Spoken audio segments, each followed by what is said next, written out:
Okay. Phew. I'm exhausted already.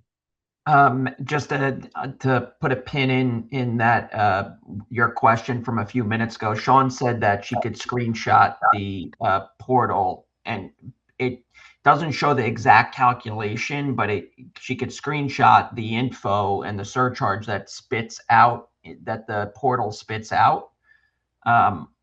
We could talk to them to see if there's any other, Yeah, they must. visibility there, but Yeah, them. Yeah, yeah. Please talk to what company is this? Is this the Ready thing that we? no, it's No, this HPD's is portal. HPD.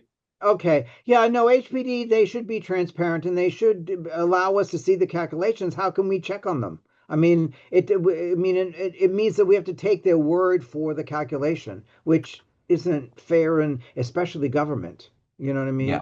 It's like, yeah, why should we do that? There must be. Anyway, Sean, what that's yeah. what we want. See what Sean can do. Yep. Okay. Let's the minute the board meeting come to open. We're happening. Okay. Any adjustments to the open shareholders meeting? Oh, I have one. If Diana. Yep. On under Matt Croswell 7G. Yep. The only difference I have, oh no, okay, fine. No, you have it in there. I missed it. Okay, homeowners insurance. I said, oh, I missed it when I reread it. Everything is fine then. Can I have a motion to approve the shareholder meeting minutes? Anyone? I'll make a motion to approve the shareholders meeting minutes Thank you, for Robert. Do you have a May second? May 28th. Joey has a second. All those in favor? Aye, raise your hand. All those you, yes, you raising your hand, yes. Okay, so opposed. You're muted, Leonette. I'm abstaining. I was absent. Okay, so we have all yeses. 1, 2, me, Joey, Robert, Elvin, and Daniel, yes. Leonette is abstention. Okay, I'm now to the who question? Okay. I'm now on page 5, the minutes for the board meeting. The only correction I have is down at the last line under financial report. Sharon, her name is spelled Sharyn. Oh, okay. Got it. That's it. That's all I have. Anyone else have, Robert? Yeah, one other comment in the minutes for the board. It says April 26th, the board minutes were not approved and need to be amended and resent. This is the 28th minutes already, and we didn't get the 26th amended minutes. It's on the middle of page I'll send it. 5. I'll send it out. Apologies. I'll send it out tomorrow. So, okay, Robert, so what are we getting? We're getting the 26 amended? Is that what you're saying? Yeah, that's what it says there on page 5. The minutes for April 26th had to be amended and resent. Okay. Oh, I see what you're saying. Amended. Okay. Yeah. Makes sense, Diana? Yep. Got it. Okay. I'll send it out tomorrow. I don't have any other changes. Does anyone else have changes? No, can I have a motion as amended? Daniel makes a motion as amended. Second it. Anyone second it? Elvin seconded. Oh, Alvin, go ahead. I didn't see you. Yeah, Alvin seconds it. All those in favor, say aye or raise your hand. Aye. Okay, so and then abstention is Leonette, I assume. You're muted again. You're muted. Okay, okay. Okay, do you get that, Diana? Yeah, got it. I'm abstaining. She's miming tonight. There you go. Okay, next is. You still got your hand up. Oh yeah, her hand is up. Oh my God, she's miming. All right, and now we're to the Mary Kate memorandum, page 7. Right. Okay. So I will point out that a lot of the stuff is things we've already been talking about, watching the electric. I did go back in today, and I am seeing that this steam heat gap is starting to close in more. And so I think, as far as the budget versus actual concerned, so it's going in the direction that it's going in the direction that we expected, in that gap will close down. Of course, it will still be higher than the prior year. We had expected that, but I believe it will still fall within budget by the end of the year. That's number 3. I went to steam heat first just because we had already spoken about that. And as I noted, you have $90,000 about right now left in the budget on the steam heat, and your year ends basically now just right before another heating season comes up. So I think you should be fall within budget from this review as far as the variances. Electric, we still need to wait and see what happens during the summer with the extra electric that will be used, for air conditioning, how hot it gets. But right now, I do still see it falling within budget. Okay. Do you have any idea of how much over you think it's going to be? Which one? The Electric? steam? No, I think electric will also fall. Oh, will fall in budget. within- Okay, I misunderstood. Right. I'm keeping I keep an eye on it because right now it's a timing thing. We're a little under, but so with electric, we need to wait and see what happens in the summer. Mm-hmm. But as each summer month gets closer, because of where your budget is, I keep a watch on that to see whether or not we think that's going to go over. I think at this point, from my review, Daniel, if you've seen something different, that we will fall within budget still. Yeah, well, I On the mean, I will electric say and the for me steam. personally, I'm not using my air conditioner half as much as I did last year. I mean, I think there are some days that are warm, but it cools off pretty easily, and I can just turn off my air conditioner. And I feel very comfortable. Right. The steam heating year went longer than expected because see. it stayed cooler. Right. So that was why at that point, that's what I was concerned about. Now we're at the end of that. I think that we will stay within budget. But that's what we watch for. Now I want to focus more on the electric. Okay. Since I don't see it going over at this point, but we want to make sure. Right. I don't want to come up with surprises. And the electric that I'm talking about, I end up paying for. So Right. This is the overall over the building electric. Right. Okay. You were just talking about steam heat, Mm-hmm. and that we appear to be like tracking to budget.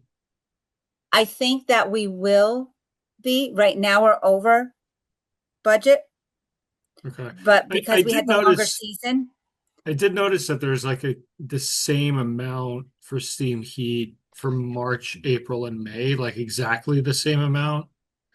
I don't know if there's something to be made of that. I'm surprised to see it's such a static number. If I'm not March, April, mistaken. and May. Yeah, let me just. Are you looking? You're sure not under the budget column, not the actual column? Yeah, I'm looking at the budget. Hold on a sec.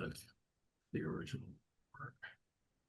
So So at least the Excel version, I'm just looking at the Excel version you sent me. For steam heat, I see it's 32,980 for 3 months in a row, exactly that number. I believe that's the budget. No, there's Portion. 32,522 is the budget. So it's a little different from that. But into May you have the actuals. So Yeah, I it's don't listed know. as 3298, what Daniel mentions and the actuals on page 12. I'm on the Excel of Oh, it, yeah. so I have it disaggregated by month. No, I'm just matching it to what you're referencing because on her report on the P&L, it's also listed on page 12 as 32980 in actuals. Right. Mhm. But that's been the same number for the last 3 months, is I guess what I'm Okay. saying. Let So I'm me, not sure. yeah, let me Mhm. just double check and make sure they might be making an even payment Yeah. for some reason. So I will double check though and make sure on that. As I said, I still think we will, even with that we will come into, you have 90,000 left for the rest of the year. And, we're coming off of a heating season, so you Yeah. shouldn't be using that much by the end of the last 4 months that we have. Okay. I mean, it's possible maybe it's a minimum that we have to pay. Right. Well, that's what she may have put you for some reason on even payments, but I will double check. Yeah. Okay, next. Okay, so sorry. The next item we've been talking about, the a lot of the variances I see as timing issues. I just keep reiterating that right now when you look at the reports, it looks like you've paid no real estate taxes, and that's because the actual expense has not been paid out from HDC, because when they lowered the shelter rent, you have credits sitting there. So again, now we'll see what happens in June with HDC, but you have credits sitting there. So if those credits build up too much, we can see whether or not we can get any back as a refund if we'd like to, or just have that built there in case there is some increase. But right now, as far as the report's concerned, it looks like you haven't been paying. You do still pay, I believe, a small monthly amount into your escrow, and which is about, you pay about 12,000, a little under 12,000 a month into your escrow, but that escrow is building out. This month in June, we'll see if HDC makes a payment, and we'll see what the credit is left on the escrow. Right, but And, if there is a credit, I mean, we only have 3 months left of the fiscal year. Would it be worth just asking for money back? Why don't we just wait till the end of the year and Well, adjust our budget? correct, but that's what we want to see, is that it would depend on how much that credit was. Right, but what I'm saying is asking for money back and all, it's like more paperwork and time. And what if by the time we get it, we're already in the new fiscal year, and it just adds complications from what I see. And I don't disagree. And if everybody thinks that's the best way to go, then we leave the credit there, and it gets used. But just note that as you have more and more screes, that will also cause credits on your real estate tax bills, because that's how the co-op gets the credit. Right.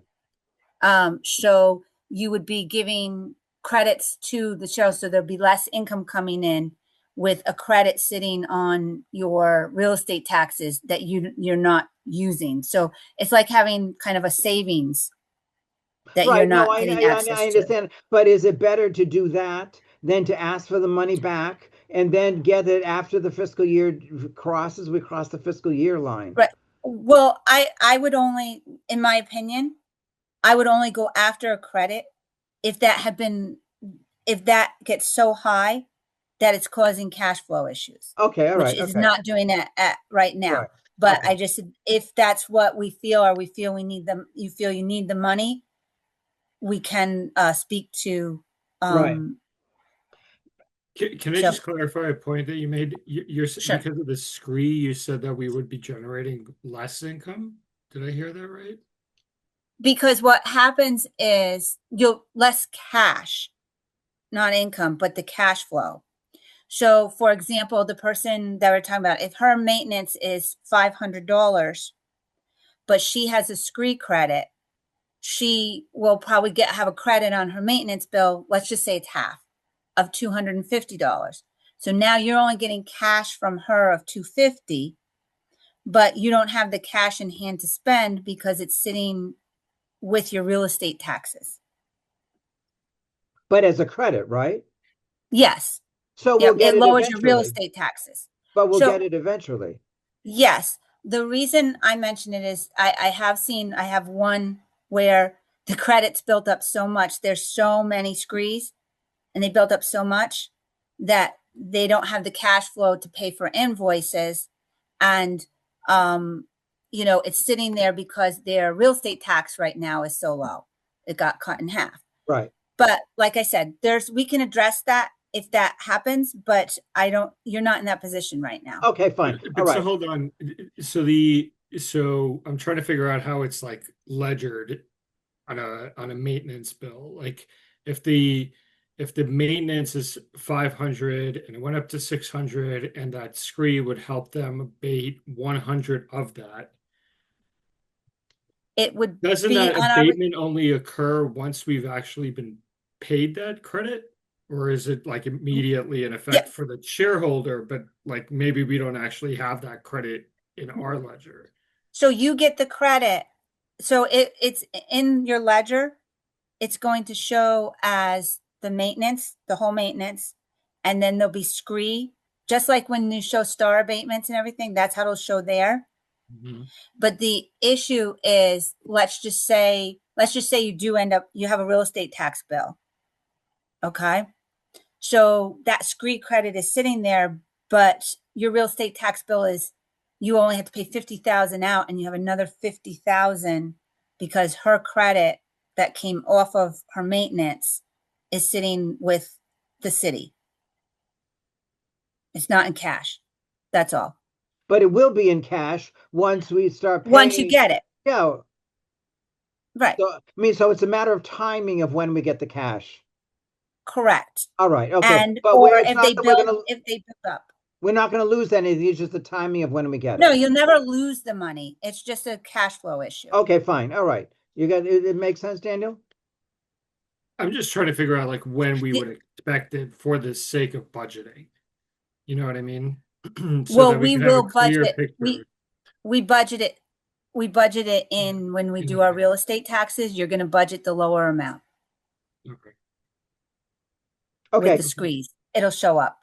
I can show you, Daniel, directly how it shows up. All right. we It's could- technically a pass through, just like your abatements. Okay. Next item.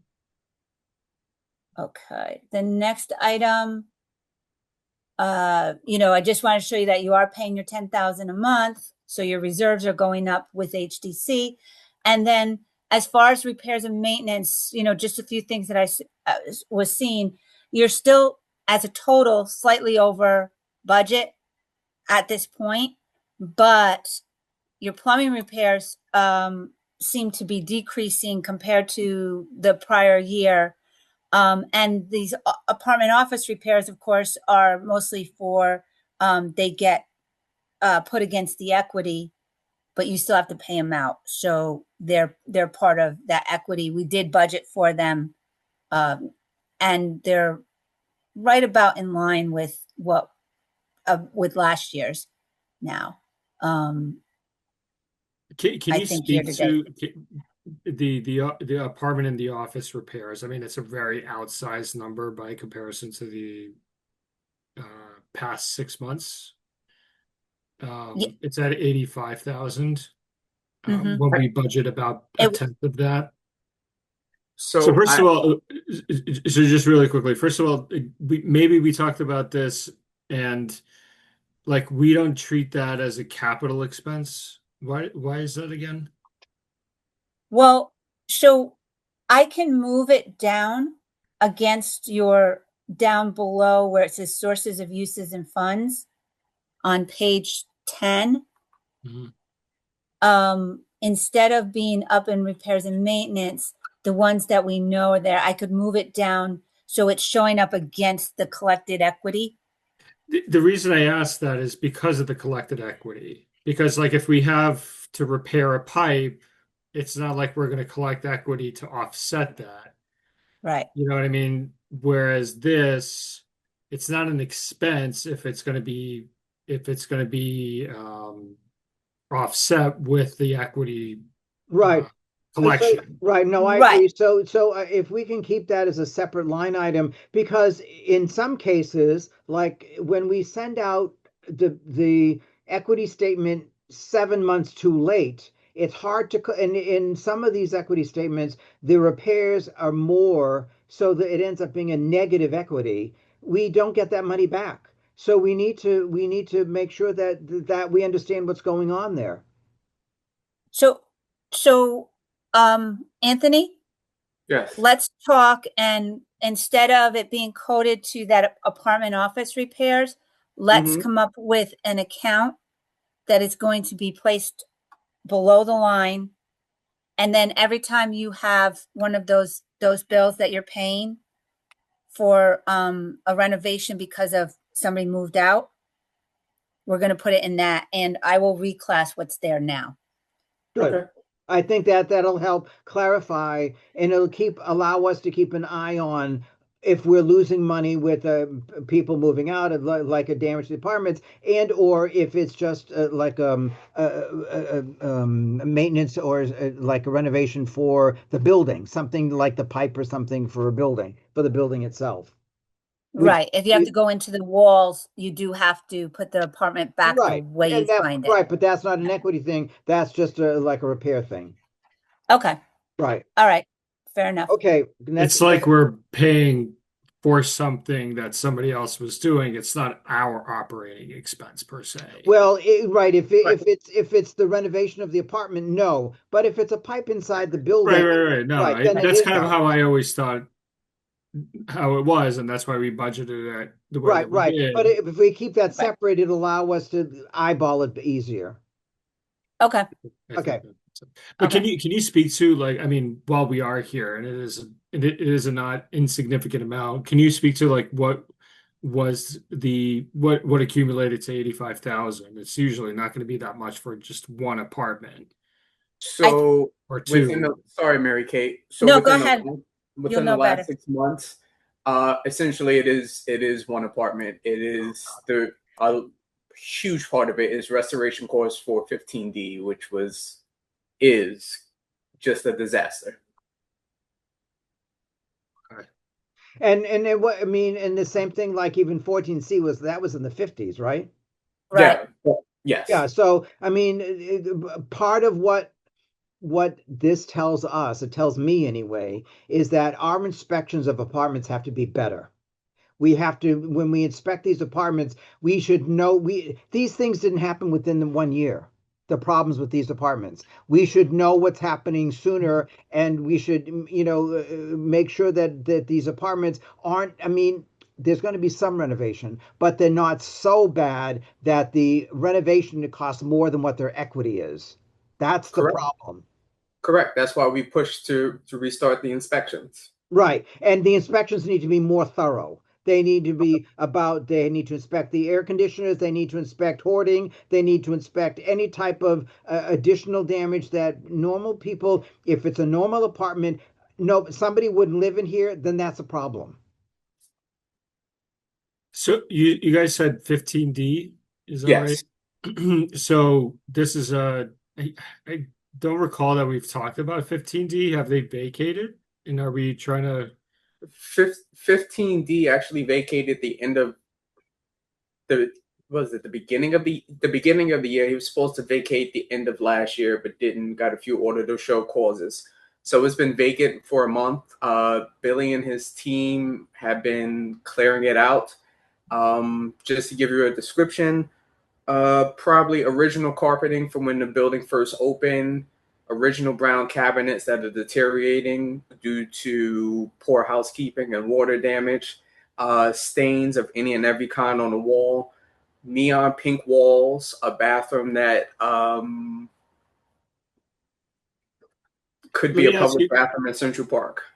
So let me ask you, like the cabinets, for example. I mean, if they're from 1977, like, does that get charged to the shareholder, or does it If is they're it seen as damaged. like it's exceeded its useful life? No, I mean, yes. I mean, but there are people, many people living in apartments today that have the original cabinets.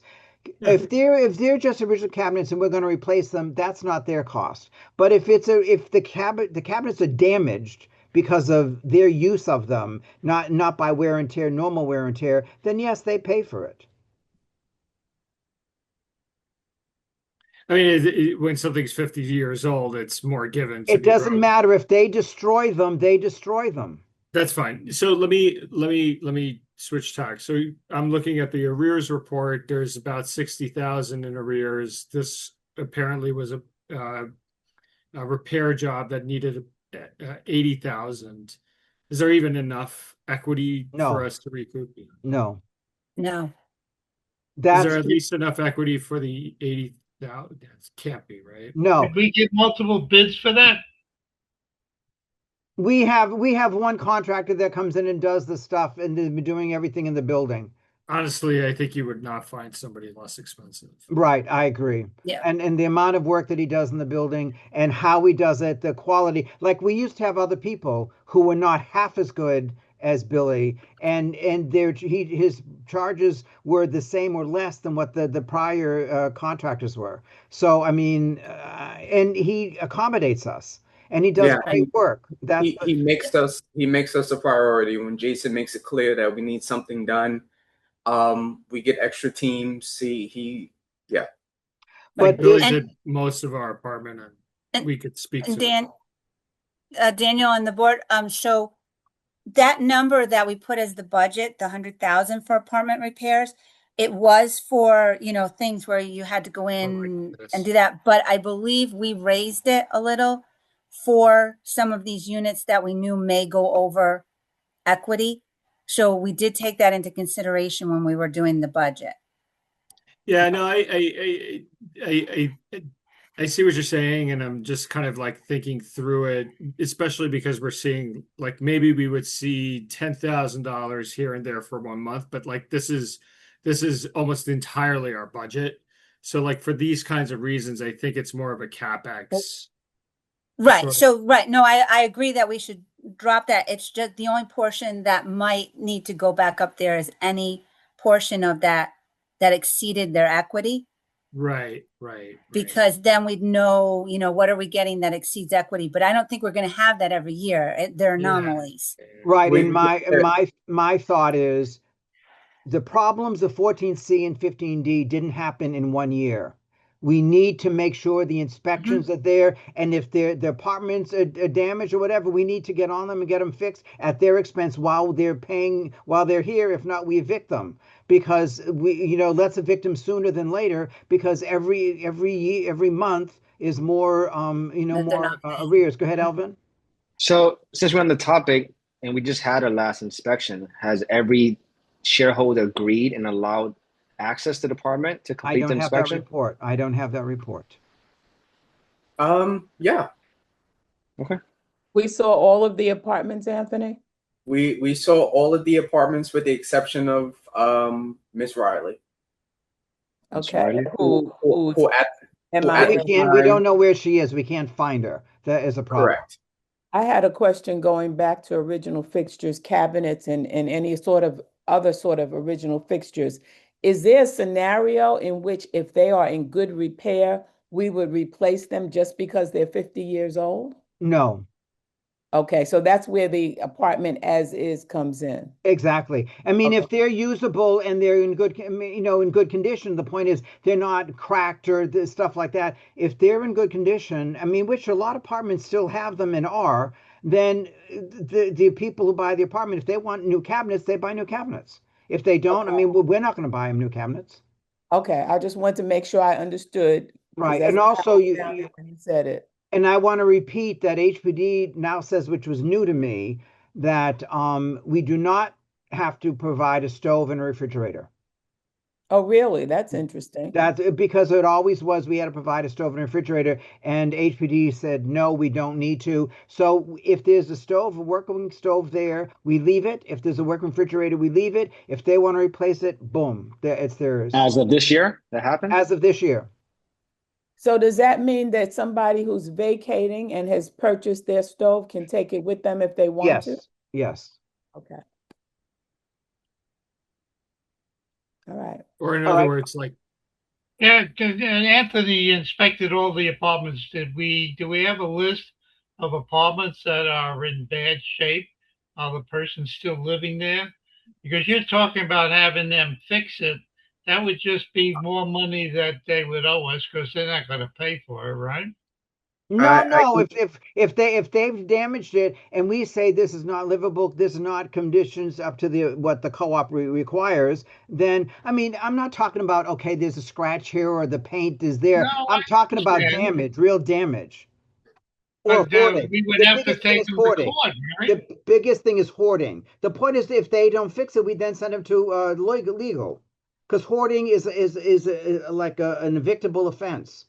Do we have any? I'm not talking about hoarding. I'm talking about maintenance of the apartment, the cabinets, the floors, the walls, and everything else.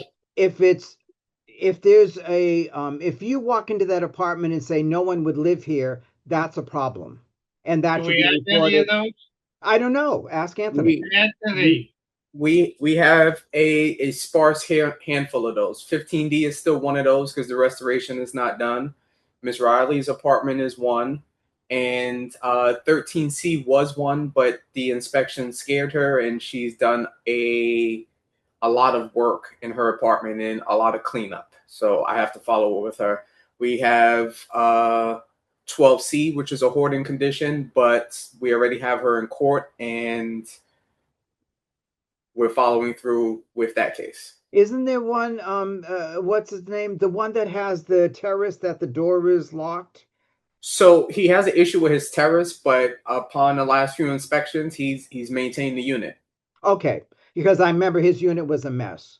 His unit was a mess. Okay, fine. The only All thing right. we still have to do with his apartment over the years, he's had leaks over that Right. that space at his entry. So Right. at some point, once he allows us access to do And we it, need to fix the door, terrace. and that's our expense, right? Yes. We did that. That's our problem.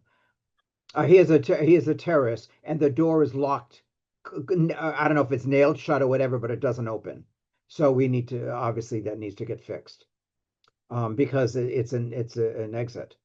Okay, but it's imperative that management, when they inspect these things, now we need to really go. We need to do it. Well, probably within the year, we need to do an inspection before local law 11 gets fully into a place. We need to go and look at every single air conditioner, because a lot of them are hanging out, and we need to inspect to make sure they have the right air conditioner installed properly. If not, they need to take it out, fix it, whatever. And if they don't, we take out the air conditioner. Because as we all know, the engineer, highlighted that as a problem. Okay. Go. Anything else, Mary Kate?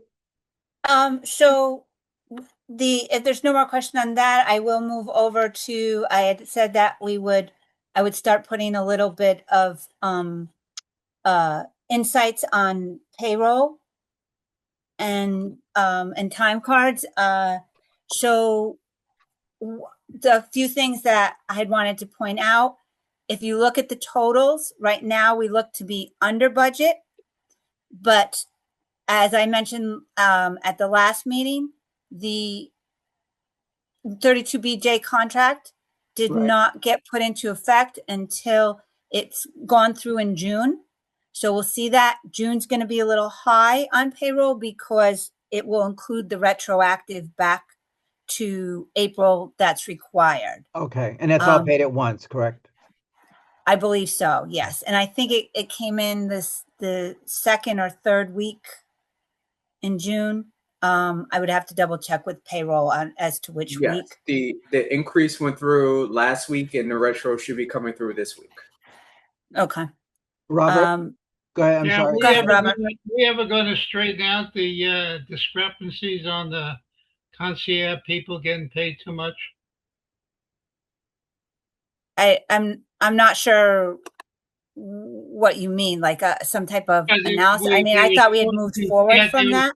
They were supposed to be hired at 75%, and we're paying them 100, if I'm not mistaken. I wasn't And there that a whole was we supposed to be Robert corrected. we did a whole report on that. Right, Mary Kate? Yeah. I thought we had, and we had, told everybody what had happened. I will. And the board came to a decision that with the new on-call person that came in, that we gave them the right to hire them. We want them to do it 100, but to get the best price possible to get the person on board. Correctly, Annette? And that person is getting 75. Yes, but Yeah, so we have but a new number. we gave Jason and Anthony the ability to negotiate the best they could. No, I understand that. I'm talking about the people that's been hired already, working there months and months. And that you keep What's putting that? off on a discussion that we're paying them too much. I find that totally irresponsible that based on everybody having to pay to maintain this building, that we made an error and it's not being corrected. They're not supposed to have been hired at 100. Based on their skill level, they were supposed to get a 75% for 4 years, not for 1 year. Right. It's, well, just to correct you, it's not skill 42. level. It's whether it's not skill Years level. in- It has to do with their years in and their level in the Right. union and in the industry. Years in the union, right? Yeah. I understand. If they get and- paid And also correctly, the that's market. fine. If they're not, I'd like to know why we're not correcting it. Well, I think that the difference here of what the discussion is going on is I thought that we decided that that's what it was, that it wasn't Yeah. a problem, that was in order to get people, they were having a lot of trouble finding people to take the jobs, and that they needed that to get people on board the full I've time. never seen. You're voted talking on about it. hiring the backup The people. board never voted on that. It wasn't my understanding that that pertained to the original core group that we hired. I thought that pertained to the coverage hirees that we wanted to get now. I agree. I agree with So, Leanne. I agree with Robert that we never went back to address the overpayment. I'm not trying to get back pay. I'm just trying to straighten it out. It's so I don't know if you want to take this, Josh, or from my perspective, it's not overpayment if they were supposed to be hired. It's what they were at hired that. at. Right. So the issue was when they were hired, should they have gone to other people that were not as experienced that would have gotten the 75%? No, but there hired were some who people should that- not have gotten the 100%. We hired some people who wouldn't, is my understanding, who should have not gotten the 100%. And we right. never went back and corrected that. I thought we kind of came to the conclusion, and quite honestly, you guys know me, I was pretty adamant about how upset I was about expectations set and expectations on and on and on not being met. And I thought it was like Jason told him this, and we just took Jason's word or something like that, and you can't put that toothpaste back. So I don't know. Like, I mean, it's part of, look, I've been a broken record about this, and I've kind of let it, I just don't have time to deal with it if it's not something that can actually get fixed. But my understanding was that Jason told them that they should be paid this. That was accepted. It wasn't verified, vetted, or whatever happened. And I don't know how you put that toothpaste back. How do you start telling people that were being paid 100%? You got to go back to 75. We're just going to lose those people.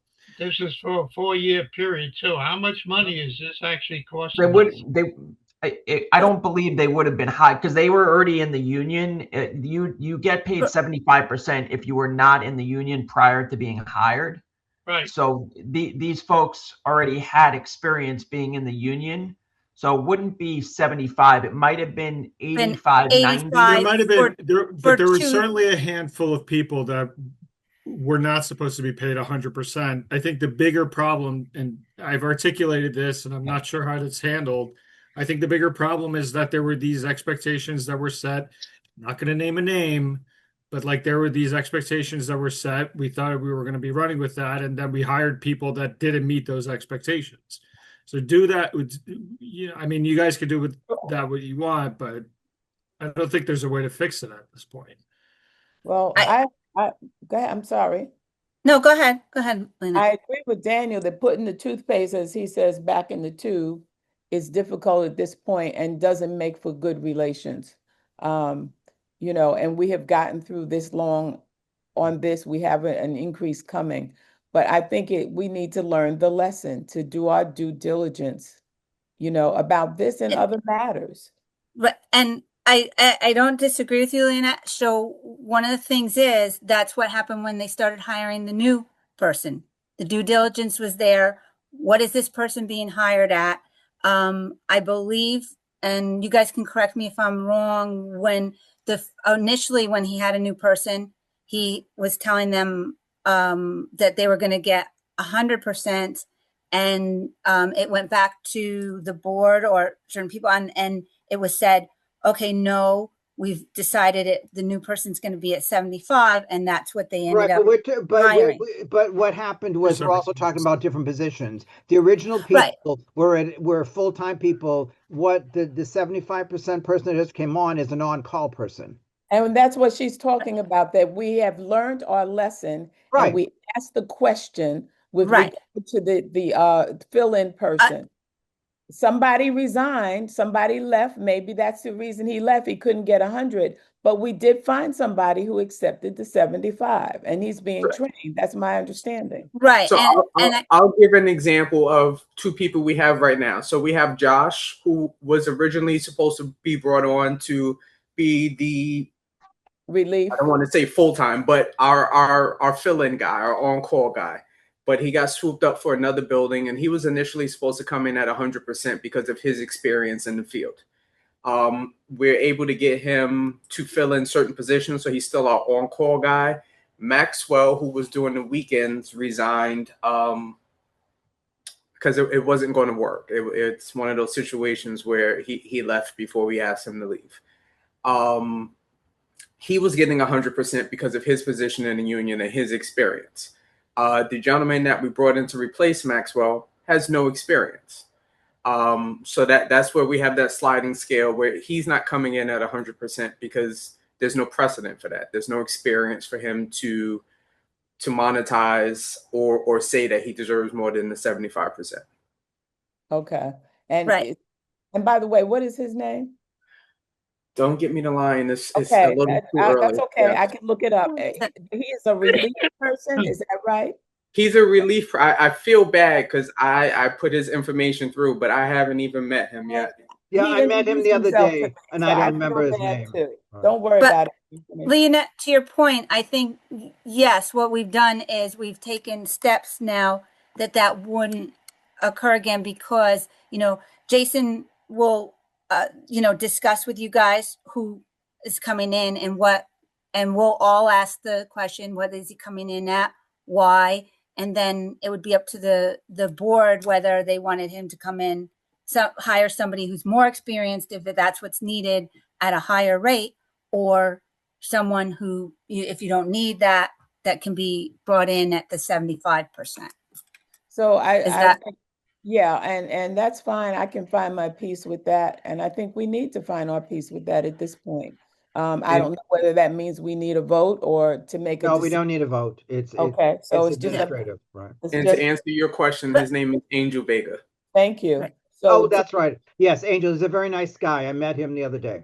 Yeah, I agree. He seems like Robert, go ahead. I just said, and I wasn't expecting anybody to change people's salary, but Mary Kate, can you come up and tell the board what this error is costing us yearly or monthly?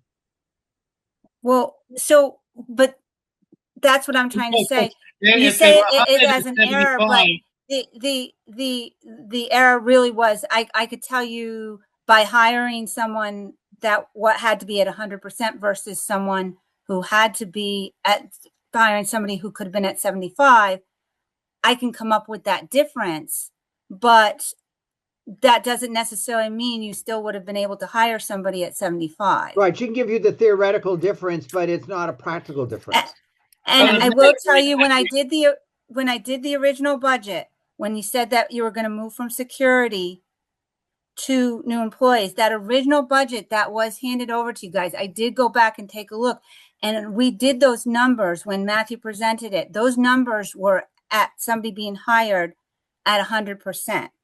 And when I had that conversation with you guys, I said there's a possibility that somebody could be at a new higher rate, but these numbers were at 100%, because I do recall, and Daniel, correct me if I'm wrong, I recall Daniel saying, well, this is a lot of money, we need to think of because of that rate at the time.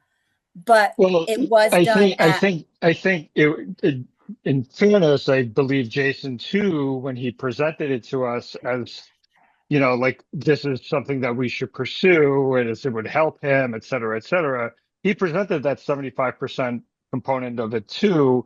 I just don't think a lot of us had a clear idea of what we needed to expect when it actually came to fruition and we actually hired these individuals. Right. I agree with them. I think that when it was presented to us, we all looked at it as a probability instead of a possibility.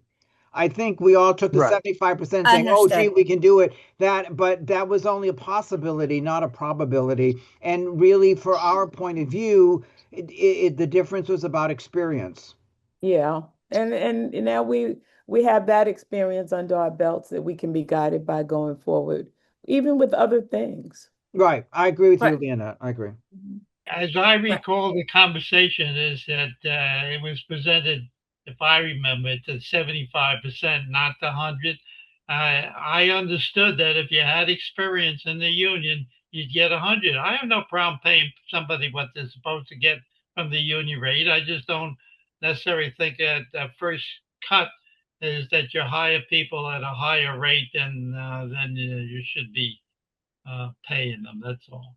Yeah. If you're telling me everybody got hired, had the experience, and they're supposed to get 100, I have no issue.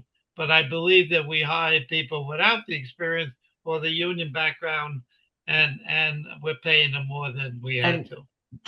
Just to be clear, just so everybody's on the same page, you don't necessarily, oftentimes it's what the market dictates. So while someone may have the experience to be paid at 85 or 90% or 95%, so oftentimes you end up having to pay them 100% because they could, regardless of their experience, they could still go elsewhere and based on board discretion, get paid that 100%. Or find somebody that has the experience and supposed to get. Well, yeah, I'm just. You understood. can't always. I'm just saying. Just. You can't always. It's the market. Did I hear earlier that the 75%, if we had hired at 75%, that was only for 2 years? 75, 2 years. It's and then it goes up to 85. It's actually not. I thought it was like 42 or 44 months or something. Yeah, it's 22 months and then to 40. I think 42 months. So it moves. So it's not a full. Right, and that's health is 3 months.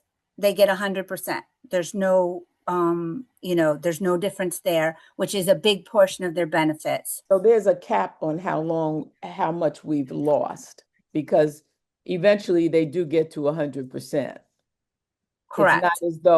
It's not as though they are getting an increase based on where they started. They eventually get to the 100%. Right. Okay.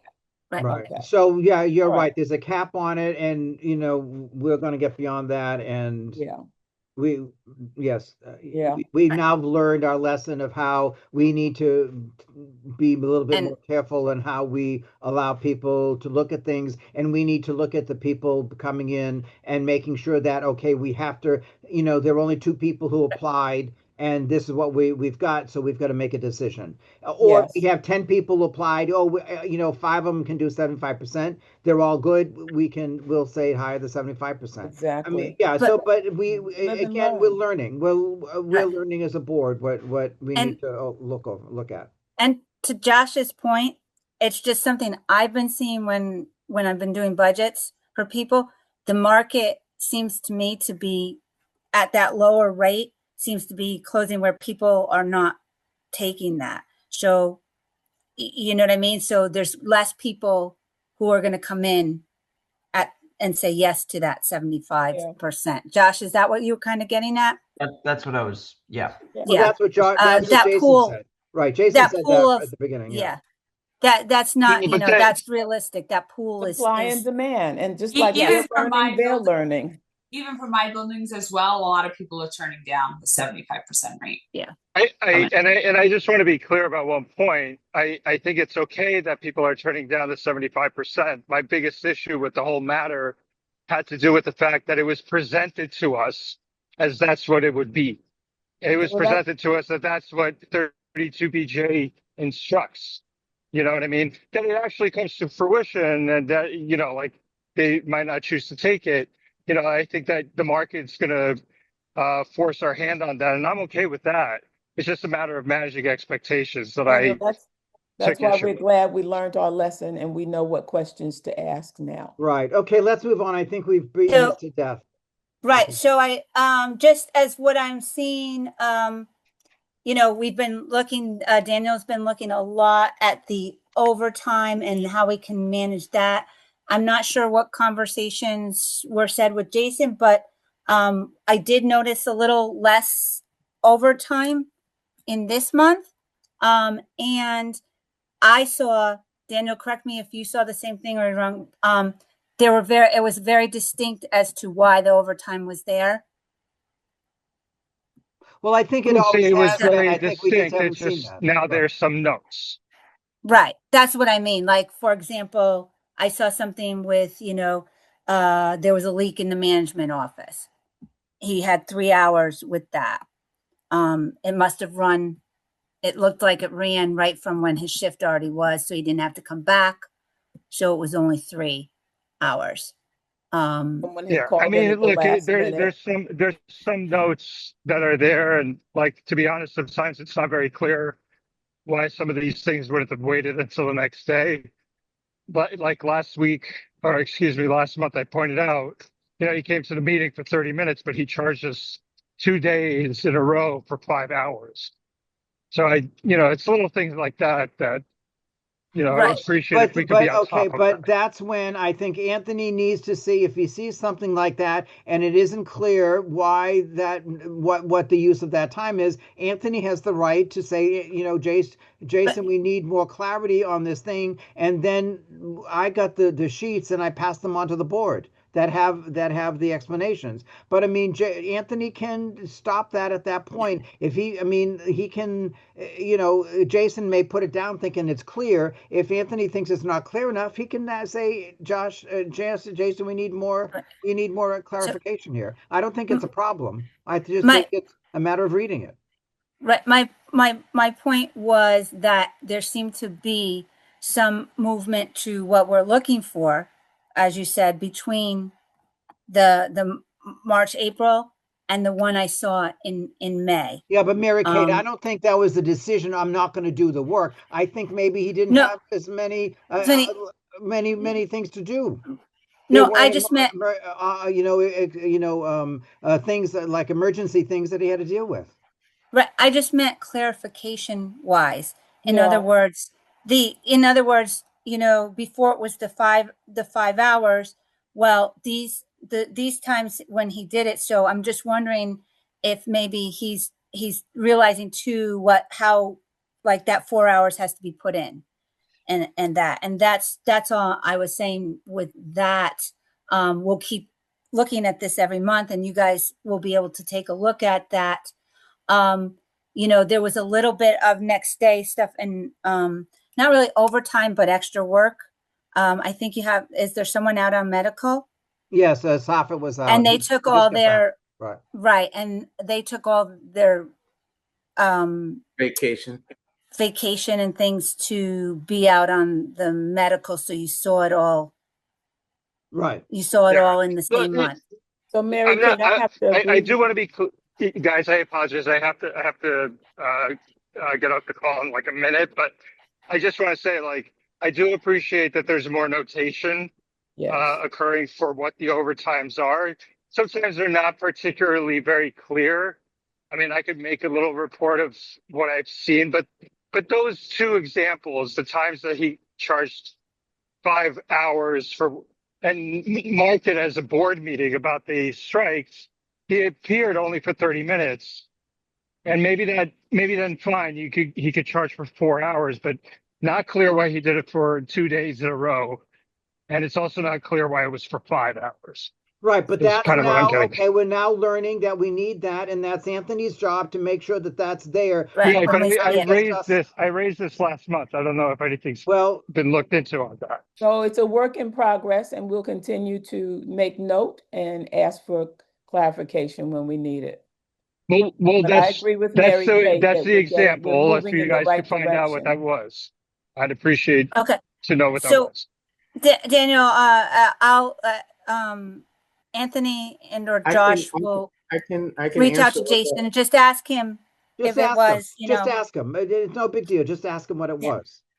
But That- you're right, you- Daniel. We need to keep an eye on this, and if something looks Mhm. like weird, we don't understand, we ask. I mean, that's not a problem. Okay. Let's just do it. I think it's the process that I'm trying to get at, that we're moving forward and how the process Right. should be. I agree with So you, that Mary it doesn't Kate. bother, so that we're not on Jason's case, but we are trying to, and that's why I put reviewing the structure, trying to get a handle on overtime. And understand And what is the it really overtime needed or is, not? and understand what the overtime is and what is being Correct. done for the building or not being done. And if it's not being done, then we have a case to make to cut it back. I mean, Mary Kate, yeah. I agree with you. We're closing the communication gap, and we'll continue to get better. Okay, let's move on, please. Okay, Guys, I and that apologize. was I it. do have to step Okay, away. thanks, Daniel. You got it. That was really it from unless there's Okay. any Yeah, other before- questions financially. I have one question about on the page 9, the accounts payable. You only have 100 payables there. Now I need to tell you that I've gotten locked out Wait, of the Avid thing and like 2 or 3 weeks ago, and today is the first time I saw anything about it, and I didn't have time to work today to see if I could get into it again. And I don't know why I was locked out, but at the time I was locked out, I was running to rehearsal. I didn't have time to call anybody and do anything. But this is like the third time I've been locked out of the process. Something is wrong. This system is fakakta as far as I'm concerned. It's not helpful. It's causing more problems than not. And anyway. Well, I'm not sure what your question is, that there's only 100,000 in open payables? It's I see 60. 100%. 100%. I'm sorry. I was reading that as a number of 100. But it says 24,000 in payables. No, that's what I'm trying to tell you. So the 24,000 is, so there's two sets of payables. One is the Avid. That's the one that you want to focus on. The 24,000 was the one, there were a few bills when you first came on that got batched that we had agreed that were not, and they have to be taken off. So on that highlights page, I think that's what you're talking about. That 24,000. Yes. That 24,000, we can disregard it. I had put it through that it should be removed, but I'm going to have to tell them again. That's on me for not following up. But so that should, going forward, that should just all be 00000 because Okay, all nothing right. gets batched. And answered. And then Avid is the one that you should Okay. be looking at. Okay. Next, is there anything else you want to do with the financials? No, unless people have Okay. questions. No question. Go Sorry. ahead. On Who other asked? items, sorry, it's Joey. Oh, The go ahead, other- Joey. The approved draft budget, you mentioned that some of the numbers might change when the maintenance increase is improved. What is that in regards to? So what that is now that, so they just improved, HPD just improved, HPD, HDC, HPD, I always, sorry. know. They just approved that increase. Yep. So now I will go back to that budget and make sure that what was approved, lines up with the same budget that we have in there. Because the way it's done, their categories they're more in totals, like they're just larger categories. So I just want to make sure that we are matching up with the same budget. Okay, So now Because they do change things. You change the income, the maintenance income for the rest of the year budget. Well, so right now, what we did was I believe we put through what we had. It's one of the reasons that we're under budget. The 1516 is what we had originally thought the income would go up to. Okay, fine. All right. Okay, you answered my question. Right. So okay. I'm gonna then match it up to whatever HDC might have changed. Okay. Or HPD, sorry. Okay, so now here are the payables list, so you can look at them, and if you have any questions, just email me whatever or ask Anthony to explain what that company does for us and why we're paying them. If you have any questions, because that's what we should be. We should know about that. Now I want to go to the age delinquencies. Anthony, in a quick response, what is being done about like Beverly Green? Beverly Green is going for a one-shot deal. I had a meeting with her and her attorney. I also discussed the matter with Sharon already. What does that mean, a one-shot deal? So she's going to HRA to get a low or no interest loan from the city to pay her arrears. She's going to pay it. I don't care where she gets the money. She's going to pay us the full arrears. Is that what you're saying? Yes. Okay. All right. Down to Tina Timus. What's going on with Tina Timus? Tina Timus, I have to follow up with Sharon and see what the next step is. Okay. May Robinson, I'll talk to Sharon because I think that's an apartment that we have the right to just send whoever the last person that contacted us a notice saying that we're closing out the apartment, empty the apartment, and then prepare it to go. Yeah, that's one of the things that came up during our meeting. She didn't know how to proceed, and she said she was going to speak with you. I'll talk to her tomorrow. Okay. Charlie Monroe, what's going on there? Charlie Monroe, I'm working on their adjustment. Records are just really hard to get through between not so much first service, but once I get to the tutor end, because they were on Section 8 for 1 second, and then it was off. There's a lot of jumping around on their account. Okay, but HPD should have those records. If the HPD calculated what their maintenance, what their maintenance is, HPD should have those records. They should have the income affidavits. Well, the problem is they were recertification, so I'm trying to find those packets. Recertification. The packet, the 236 package, as opposed to the income affidavit. Oh, well, I see what you're saying. Yeah. So, but they should still have those calculations because they do that every year. It's the same thing. They just don't have the same form. But that's not HPD. Who is it? That's HUD. Then call HUD, get HUD to give us the information. I mean, we should have those income affidavits on file because legally those mean so much about succession and about other legal matters with regards to the department. All income affidavits or any the 236, any of those reports should come back from whoever does them, so we have them on file. But otherwise, we waste so much time and so much money with the lawyers trying to figure out what the hell we're doing here, and meanwhile, we lose money hand over fist. Right. I'm wondering, Anthony, are you saying that it's not a current period, but if it's far enough back that it goes back to tutor, HUD may have sent them to tutor, but then tutor did not, the transition between tutor and first service, I know that we've had trouble getting tutor's records if HUD sent them back. I don't know how long HUD keeps their records. Well, we need to find out and we need to figure out what they approve us to do. We can only, if we only get records back 3 years, then, and HUD says these are the only records we can do, we start at those 3 years and come forward. I mean, and if the shareholder wants to complain about it, they can complain about it. I mean, we can only do what we can do. I mean, not getting anything done is not helping anybody. We got to get whatever we can get. Whatever we can't get, we can't get. But we can't be we've been sitting in limbo when all of these things for 2 years we've been sitting in limbo and on a lot of these matters, and we got to get off it and get the books clean. Matthew, what department are we talking about? 10D. Okay, thank you. And now what about Bonani? That's in the legal, right? Fern Bonani? Fern, yes, she's in legal. Okay. The balance you're seeing here, those are all legal fees. But yeah, she okay. is. All right. Okay, she is in legal. Elma will take care of that. I know we can't find her. There's the problem. Mariel Cinder, I know for some reason HPD.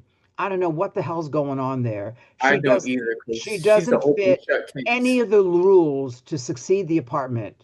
And she put in a our lawyer did a very clean thing. She doesn't fit this, she doesn't fit that, she doesn't that, and filed it. And then she filed like an appeal last August.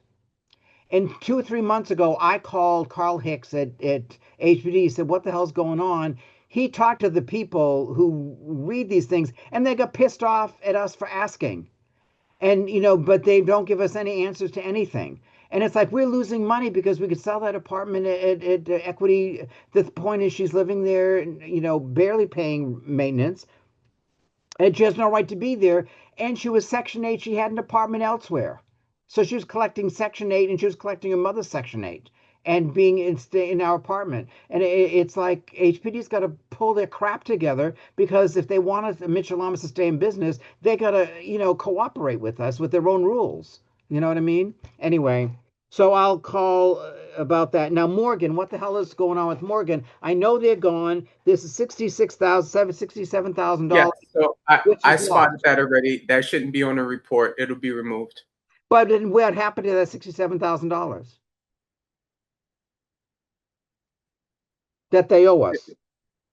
That comes from the equity. I don't, David, that's the vacant. Right. So was there $66,000 in the equity? Yes. Plus the restoration of the apartment? We're going to take a loss. Well, okay. I know this is a bug that I keep saying every month. We got to do these closeouts as fast as possible because if they owe us money, there's no chance we're going to get it if we give it to them 8 months later. So, but may I ask a question? Sure. And I'm just, and Anthony and Josh may know a little better on this, but, and you, Matthew, what are HPD rules on whether you can collect beyond I don't know, but unless we build, I don't think we you don't can. know. Well, the point is, I don't think we can. I think we can. If it's $60,000, we're going to sue them for it. I mean, it's like we can't let people walk away from here, and or the inspections need to stop this before it gets to $66,000. Right, I do agree with you with that. If we got to go from all angles. The point is, if we send them an invoice, they may pay it. If our lawyer sends them an invoice, they owe us $20,000. They may pay it, or there may be a small claims thing. I'll talk to the attorney, but unless we ask for it, we're never going to get it. And I don't really care what HPD says about this. If they want to pay, if they want to maintain the people, that if they want to follow the rules, and if we take them to legal, deal with it, then fine. If not, they can pay the $20,000. And we're not, I mean, the point is we can't just, HPD did this, HPD. I mean, they're not a perfect organization. And if they do something that is detrimental to our existence, then they should find out about it very quickly. Yeah, Matthew, I agree with you wholeheartedly. And, that they would resent being asked a question. Do they intend to do the work or don't they? Exactly. I mean, again, now from August, there's a new administration. They're under new leadership over there. It's time for them to get a grip on what's going I on. mean, the appeal that this lady put in last August had nothing to do with the rules. There's no way she lived there for 2 years. There's no way she was on the income affidavit. So how can she succeed the apartment? There's no way. So HPD should say, these don't fit our rules. She doesn't succeed. And or give us a reason why they're not turning it down. Now, this has been since last August. We're losing all that money. And in their regulations, is there a cap on how long they can take to make a determination? No. Or can it No. go on for 5 years? Yeah. Well, that's the point. I mean, that's my concern. Is like, There's I mean, rules how for long do us, we but deal not with for this? them.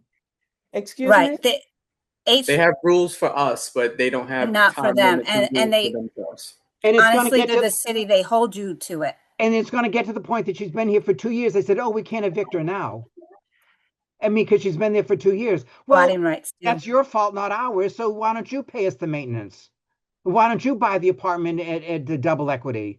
Because we've lost out on that. I mean, Well, what I mean, that would be terribly inconsistent anyway, because we've had, I mean, I cite Right. Stacy Barnes, who was here right? for Oh, many that years. the one that we wanted to stay was the one Exactly, the one who was paying us. right, and the one who deserved to And stay who in the kept her building. apartment.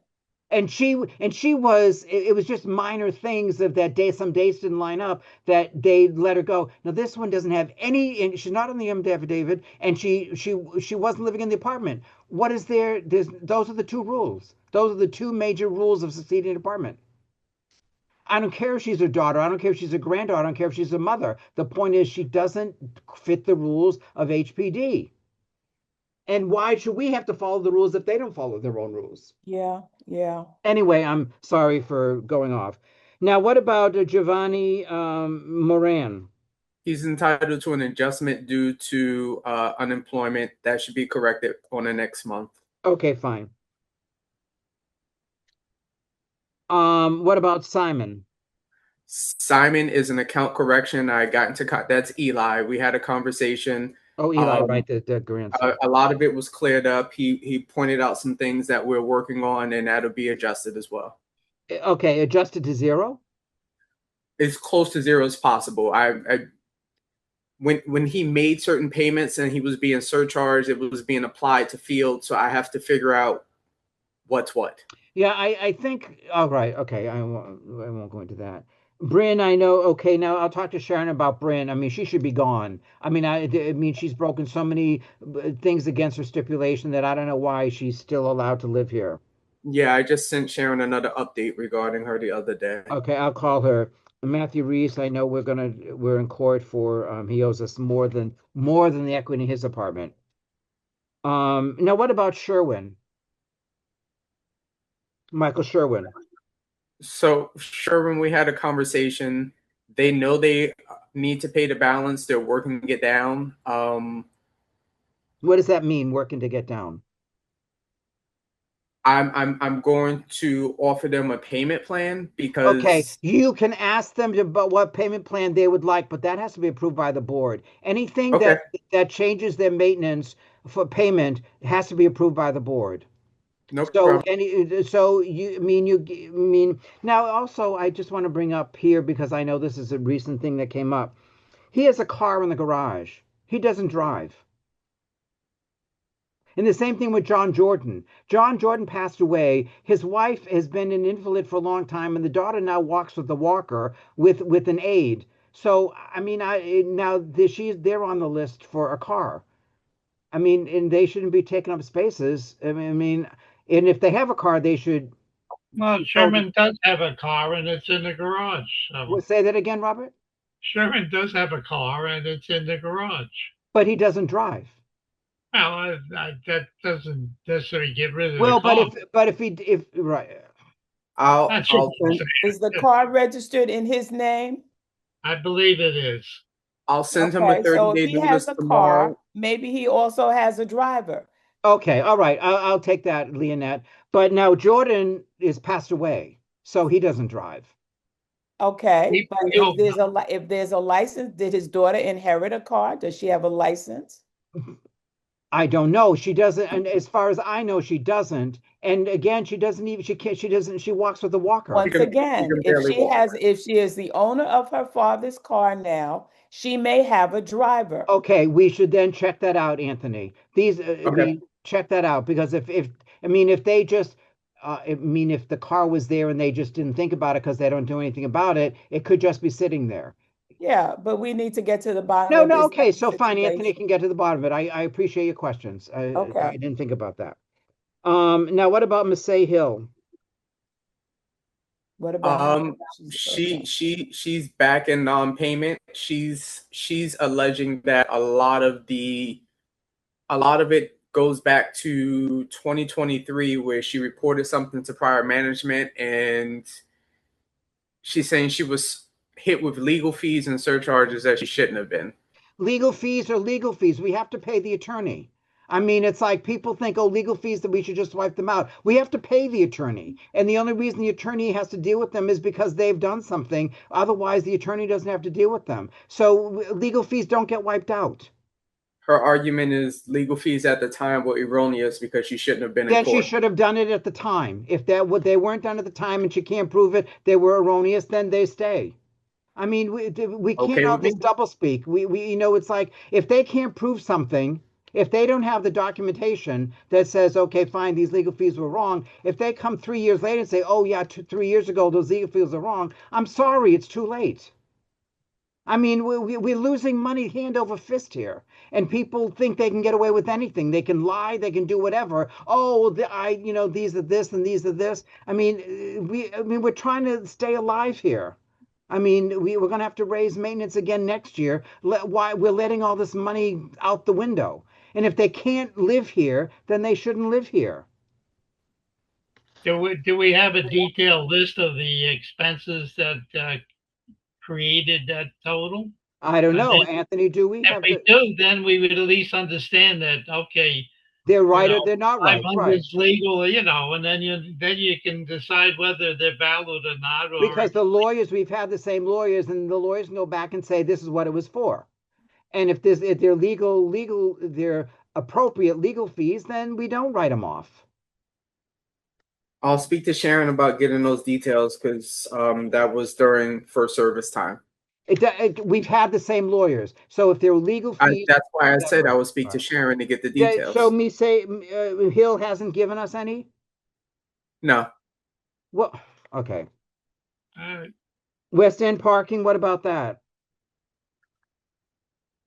So, Anthony, what's happening with West End parking? Because that, it looks to be, when they came over from first service, they disputed some of the money that went back and forth, but I redid that calculation, and they did get some removed, but I believe they owe that month.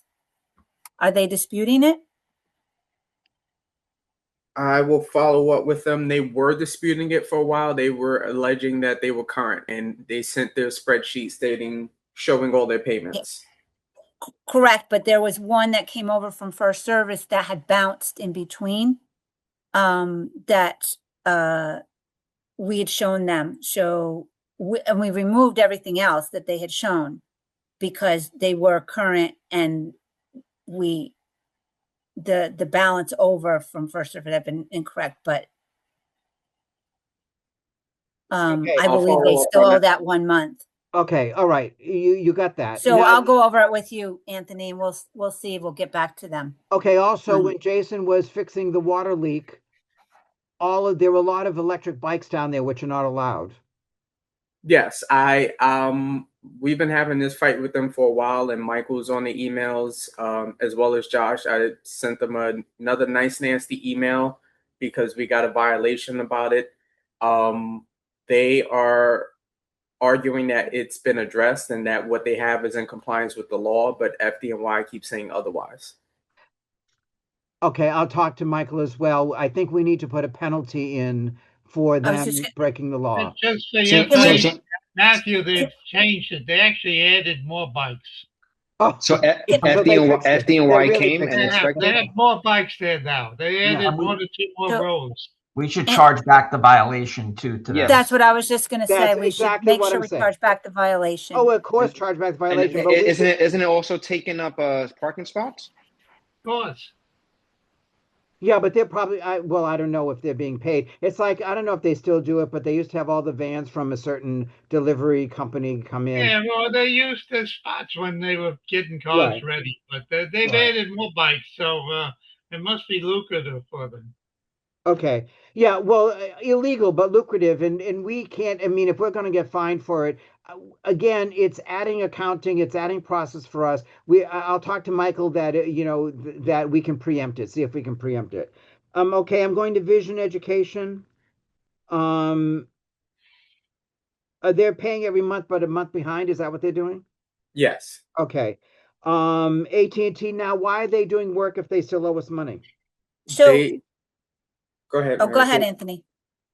They don't actually owe us money. We are still trying to reconcile their account. We stopped the double charge and we removed a lot of it, but it goes back exactly 2 years. So we're going back and we hope to correct their account so that it reflects on the next statement. They were being charged utility as well as like electricity at the same time. Right. So, Matthew, the only thing holding it up is that I think in the past, and Anthony did speak to me on this, so I've been going back to check, but in the past they've been being charged, direct electric, but from what I recall when reading the lease, and that's why I'm going to go back and read it again, they actually had a utility charge that they were required to do, which was $3,000 a month, and I do not believe it said the lower of. No, Therefore- it's 3,000 a month, and in the end of the fiscal year in September, we reconcile it to what if there's over or under it, that the last month is reconciled. Is that what the lease says? That's what the way we wrote it. I don't know if it was in the lease, but I think the electricity thing came after the lease happened, and then there should be a side letter that Andrew did that I don't, because I sort of remember it being a side letter, because I think the electricity they tried to put in a new segment for just them, but the way the room is built, it would cost so much money just to put in the whole other thing just for the roof that they decided they were going to be on our meter, but it would be read they would have a separate meter, so it would be read every month, but instead of having up and down every month, 3,000 a month in the last month of reconciliation of the fiscal year. Whatever happened to our questions about the equipment they want to put in and the footprint and the engineer's report? Did we just drop that issue? No, and they've been bringing. It's like the other thing to handle is they came in this time, which we had no knowledge of because that was not part of the engineer inspection of scaffolding to get up on the roof. So they had to use the back elevator. And I think, excuse me, you never said you would bring scaffolding. I would just stop the project right then and there. So how did that get done without Jason's knowledge? Well, they were there and they were told they could do the project. So he let them in the back to go up in the elevator. Okay, but are we watching to see what they're doing? They're doing an awful lot of work, of course. I know. And it and sounds they to keep me like they're increasing their making it footprint. bigger and bigger. If I call Michael again, I know I asked him about a month ago you got to look over this lease and find us a way out of this damn thing. And your lawyer, who is not there anymore, is the one who got us into this. So I think it's time that your firm has to get us out of it. I mean, No, is Jason watching to see what they're doing? Because Jay, it sounds to me okay, like they're Robert, drilling into the floor. Robert, we get a list from them to have our engineers review it. That gets done, it then gets approved. So Jason has no say in what goes on. No, I understand that. They got subcontractors going up there that drive a truck with no name on the truck. So I don't know who they hired. Yeah, but we can't control what subcontractors. If we approve the work, we approve the work. We can only approve. They're not supposed to make it bigger. And they that, had uh, already done the that. property, the instrument. I mean, I'm not here to defend them, but their instrument, what they were doing with the things and everything was approved by our engineers. And I Okay, mean, well, wait, well, Mike, there's a different question here, Matthew. Are they renting our whole roof? they're renting. Yes, yes. Okay. no. Because they keep increasing their footprint. They had already done it by the time, you know, I was up there on the roof. And it seems like they're doing it more. And in addition to an engineering report, we've had discussions about a toxicity report. No, that was also we talked to our engineer about that as well. I mean, I think what is disturbing, and I don't want to make you more disturbed, but I'm as disturbed about it, is I don't think there reports, toxicity reports for the equipment they're putting up there because it's new equipment. I don't think it's not like the pharmacy, they go through all these tests and stuff before it gets approved I to be understand your used. point, and I mean, that's scary. I would like to go out and rip those goddamn things out of the roof myself. I mean, I'm just so furious. I'm, also one little thing is that when we do local law 11, when the engineers have to go up there, we have to turn off all the antennas. Everything has to be turned off. Really? There are signs up there about danger. Oh, I know. Matthew? And Jason has the problem that part of the point of the scaffolding is to put one of the antennas up on the water thing, and Jason's very concerned. I mean, I don't know anything about the situation, but about having those type of waves right next to all our water tank. I mean, hooked onto our water tank. I mean, is that dangerous? I don't know. ask I'm the not attorney a to come scientist. see us about it. Can the Ma- attorney meet with the board? Right, and Matthew, when you talk to attorney about it, is there anything in the lease that says if you increase the footprint, you're going to owe more money? I will look again. Yeah, I mean, I'll look too, but I'm not as As a I lawyer on remember, it. we were so screwed on this lease. I really feel that Ezra had stock in this company or something because we got screwed A to Z on this lease. And it's like for a lawyer to do a lease for us without an out is malpractice as far as I'm concerned. I mean, I can't think of of any type of contract to go in without an out. And he was our attorney. I'm just I get so upset about it, and I'll talk to Michael about it, and I'll ask about that. I mean, I mean, I say, listen, you got to find us a way out. Period. Zippo. I don't care what you do. I don't care if it breaks the law and they're going to sue us. We got to get out of here. And if they're going to attach stuff to our water tank, we're back to the word toxicity and independent. I agree, advice on 100%, this. 100%, 200%, 1,000%. And that may be our out, that they don't get to come in here and make us sick. I don't think it's possible or up to code to attach stuff to the water tank. Okay. It's gonna mess up the integrity of the shell. Well, And no argument from me. We might have to say no and just be in violation of, Right. I don't think they're going to spend the money to sue us. I think they'll just go somewhere else. I don't know about that, but I don't think those engineering drawings had antennas going on our infrastructure for the water tower.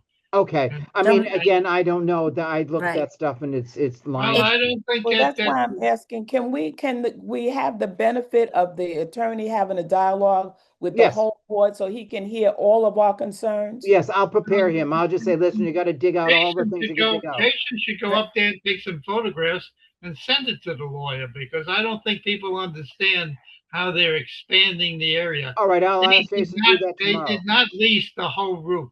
I'll ask Jason to do that tomorrow. We found so many danger signs that, we're afraid to go back up there. Yeah, no, we shouldn't. We shouldn't go back up there. Right. Okay. All right. I'll do what I can do. I'll talk to Michael. I'll have him come to the board and you can all have your way, All right. I want to go. I mean, I know we're getting late here, but we keep not getting to these things. Thank you for the vacancy list. I want to ask again to have a column that says when the apartment was surrendered. Okay. because it allows the board to eyeball how much vacancy loss there is instead of digging in a spreadsheet and looking within a number, because even I don't do that. This way, if it says, okay, fine, it's been vacant for 10 months, we have an eyeball understanding of how much vacancy loss there is. The other Is- thing, the processing thing, the column is worthless. Okay. Question. The other thing is, I know I say this, I've been saying this every single month since you guys came on board. Do not have one person available to see an apartment. Have 2, 3 letters out there. They've been on this list for whatever, and you're going to say you're still on the list, but you're close. There are 2 people ahead of you that are going to see this apartment, but yes, you're the next 3rd person in line. I mean, there's nothing against the law. There's nothing rude about saying that to somebody, but we want to say you're 3rd in line. Are you still interested? I So if also, somebody gets rejected, if their thing gets rejected or they turn it down, you got 2 other people ready to go. You don't have to send out a letter and wait 2 weeks for them to respond again. And if they don't respond, send another 2 letters out. This way you got people right on the hopper. Anthony, you've been I- sending multiple letters out, correct? Like as Yeah. we- The current report says the 22nd, but I was actually able to get them out Thursday before I left. So I actually sent 15 to 20 from each list. so No. Anthony, when I looked at what you prepared, it seemed like we had multiple 2-bedroom apartments. And I'm Yes. not clear about why we can't send letters out and be vetting people that the number of people that would exceed the number of apartments we have available That's exactly what I'm saying. simultaneously, so that even if they get improved in advance of the apartment going vacant, they're ready to go. That's exactly what I'm saying, Leonette. Exactly what I'm saying. Well, they can't be approved before the apartment is vacant, and we also can't request too much documentation because HPD has been giving us a really hard time about stale documents. They're sticking to a 90-day rule, so they don't want anything. Anthony, that's fine. What you're Okay. saying is fine, but it doesn't mean that you can't contact the people and it does before it's even vacated.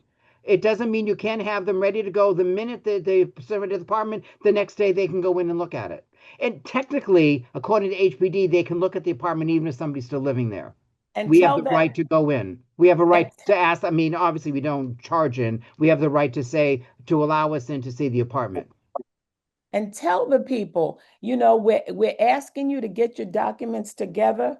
You don't have to turn them in now, but we're telling you that when we say we've got a green light, we need you to come up with these documents quickly. So And that's give them why a we're date, telling give them you a in date. advance what you're going to need and to start getting it together because you've come to the top of the list.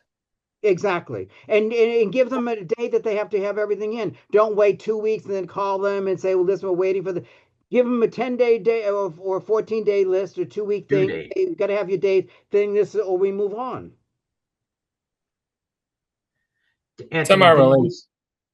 did- Sorry, This can't take, months and years we can't afford that. well, No, I hear you. are you done with? Go ahead, Sorry, go ahead. Josh. Go ahead, Josh. Didn't you finish one of the older lists? Both lists are exhausted. They're exhausted. So, Both. okay. And how many people responded on? You said you got 3 responses on the phone? From the letters that was sent out Thursday evening, I have 3 responses already. I gave them a shorter window as opposed to the 14 days. I gave them 10 days, so I still have to wait a few more days. Because what I'm seeing is, ironically, the people who responded first are the people who are further down on the list. But when you send them the letter the first time, you need to tell them, we're writing you because apartments are opening up, but you're number 7 on the list. And that's what was done. But if number 7 responds before number 1 gets the chance, that's all right. You just say, okay, thank you very much. You got 6 people you got to wait for, but again, it's 10 days, and if they don't respond, then you move on. But they're in the hopper. They're in the hopper. And they're on a list, so they know they have to wait. If they have to wait the 2 weeks because they're further down on the list, I think they can handle that. And if they can't, then they shouldn't be on the list. I mean, it's like we got to think a little more forward here. Some are related on my end, and also for personal interest. What's the latest on 3H? I know that one was kind of pending. Now I'll call Wait. Sharon. Go ahead, Anthony. Do you know anything? She was supposed to vacate on the 15th. She didn't vacate on the 15th. When I came in, I think the 16th, I informed Sharon that she didn't vacate. We were requesting and awaiting an eviction date. When I last spoke to Sharon on Thursday, she hasn't had anything yet. She said she was following up with the marshal and she would get back to me. Yes, and as soon as that happens, it's surrendered.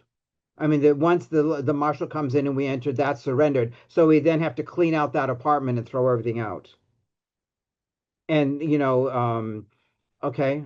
I mean, it's imminent. The thing is, we've jumped all the hoops, and it's just a matter of getting the date from the court, and then it can So happen. if that's imminent, then also coming, to fruition soon is the one that Joey Joey's was it. Right. vacating. So So we should have somebody we lined can up get for that as started well. there.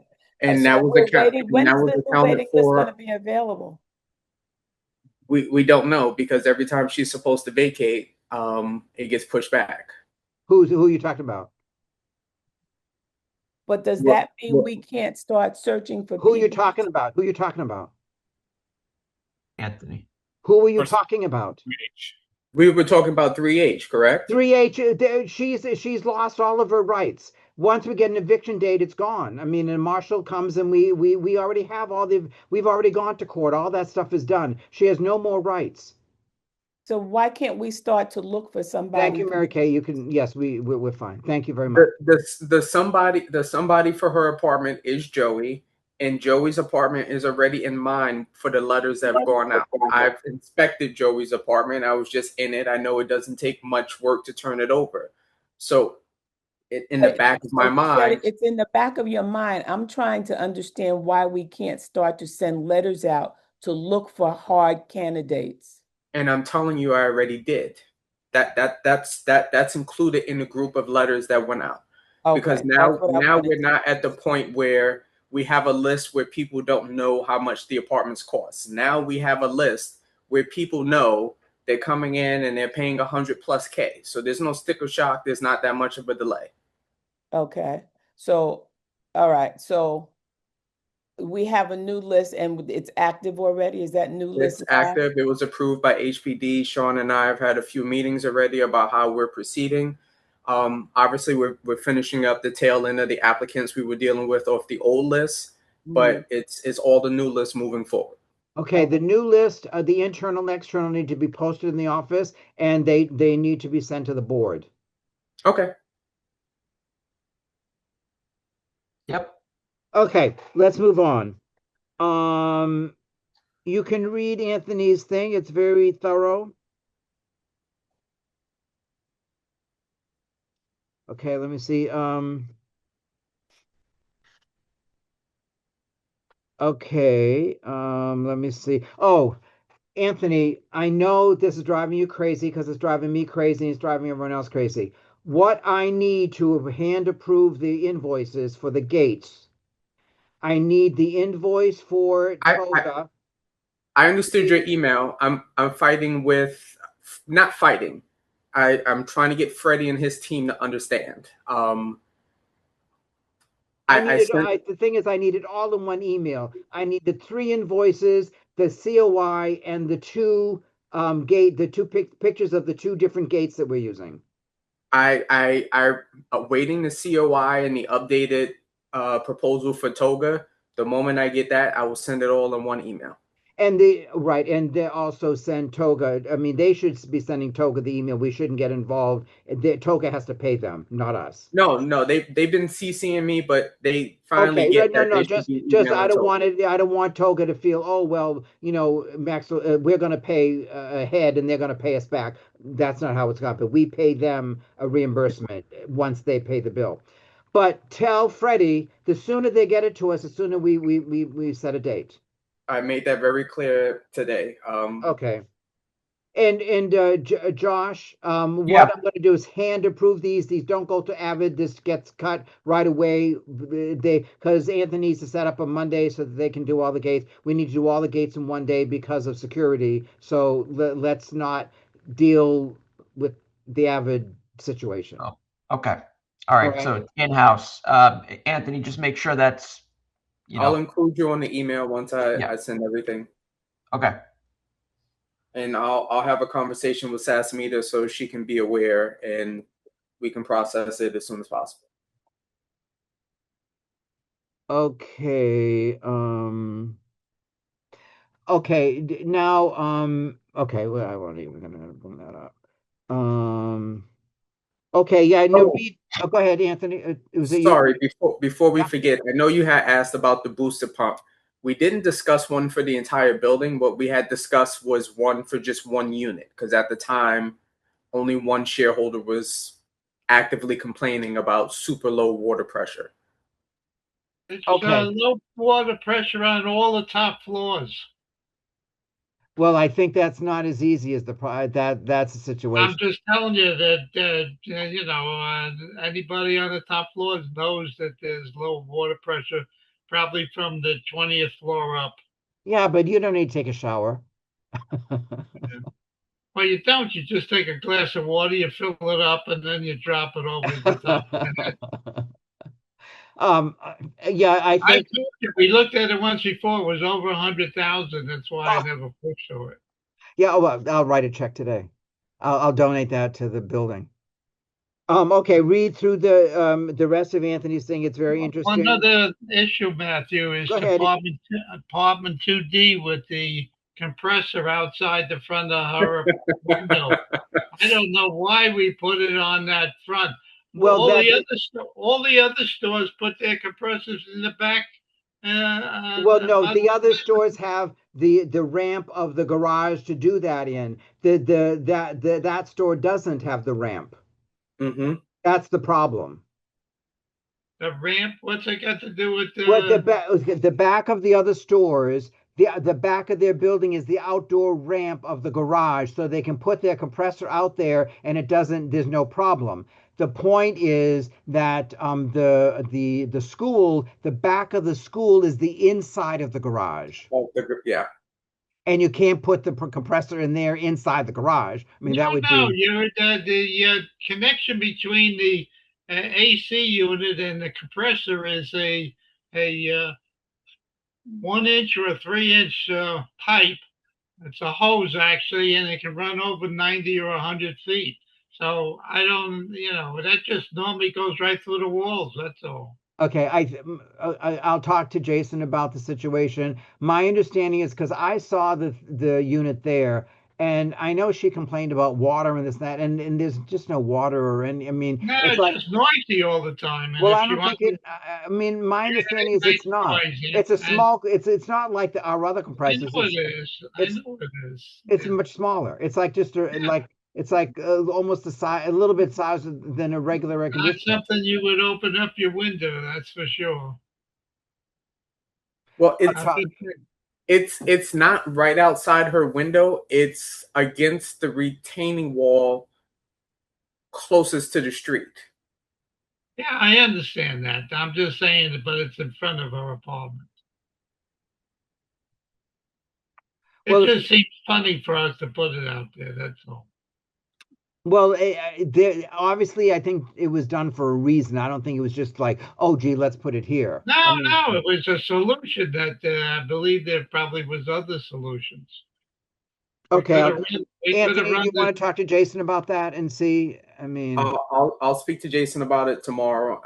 And I'll speak to her as well because she's already sent about 4 or 5 emails. Yeah, no, she was. I mean, I thought we did a nice job of calming her down in the meeting. I mean, she was pretty receptive to the situation.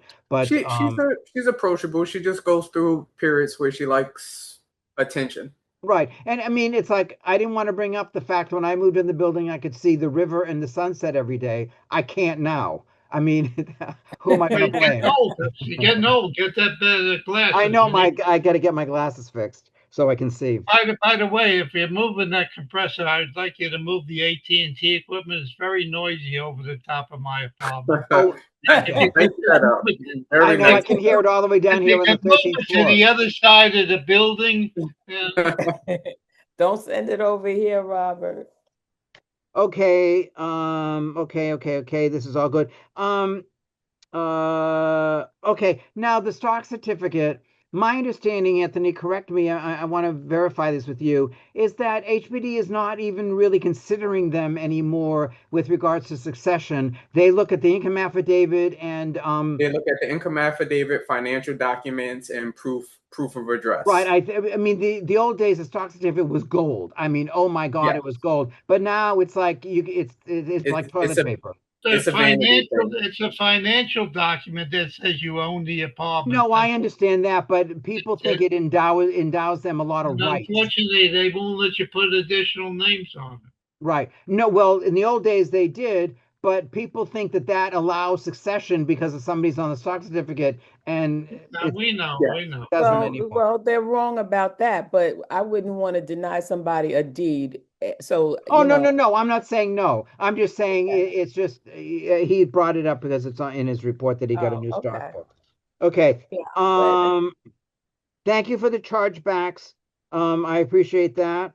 Okay, let's see. Oh, and then there's Jason's report. I sent to you late because I got it late with the update to the vacancy list. And he's got things that he had done all the past recently. Okay. Anything? Well, you know what? I forgot to bring up a lot of these things because I'm not looking at the right thing. Okay, shoulder collection. Okay, where are we with the files? The electronic files.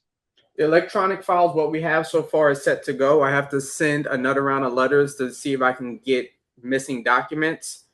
But those are good to go. I will send you a Teams link tomorrow. Okay, fine. Yeah, because I know Josh sent me something a while ago. And I mean, I know you were just starting it, so I didn't say anything.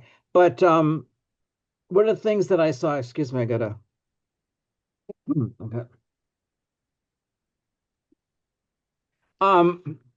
Whoever was putting it together put like 424 and under it just G, A, B, C, D, F, G. That's not a good situation. I think every folder has to be like, if it's floor 24, it's going to be 24. The apartment numbers have to be 24A, 24B, because per chance one of those things get put into a wrong category, you're not going to know it's the wrong floor. Okay, so let me review it tomorrow afternoon and clean it up, and then I'll shoot you that link. Okay, thank you. All right. Let me see if there's anything else. On the management report, they got invoice chargeback summary. Yes, I asked for that. What is that? Yeah, but what does it mean? It means that the work that was done, illegal fees that were done, these were charged back to these apartments last month. But no description, just money. No, but it's on the list that the arrears list that I sent you. I can put descriptions moving forward. But in the case of this month, every single one here is a legal fee. Right. And if you look at the detailed arrears list that I sent you separately, look up that apartment and because if there are different reasons for different parts of the fees, then it tells you exactly what it's for. All right. It's there. You just have to look for it. Anybody? I mean, is that all right with everybody? I mean, I don't know. Where the part I like is that we can have a description moving forward. Yeah. And we understand that all of these were legal fees. Okay. I'm good now with where that. were we with okay, you're getting on the missing shareholder files. Where are we with that? I mean, how far is that? Not much progress. Why are these people not responding to you? I don't know. I wish I knew the answer. I've been nice. What do they I've done say when you nice. talk to them? It depends on the person, if I'm being honest. Some people I'm very direct with, and then some people I speak to, like Ms. Walker, because that's effective in her case. Okay. By next month, we need a listing of what we have and what we don't have. Okay. Because if they need to cooperate. I mean, it's if you know. The other thing is again, now what files are at HPD? And I hope you're keeping all the applications online for the electronic files. Yeah. Okay, fine. All right. Because I mean, I'm asking.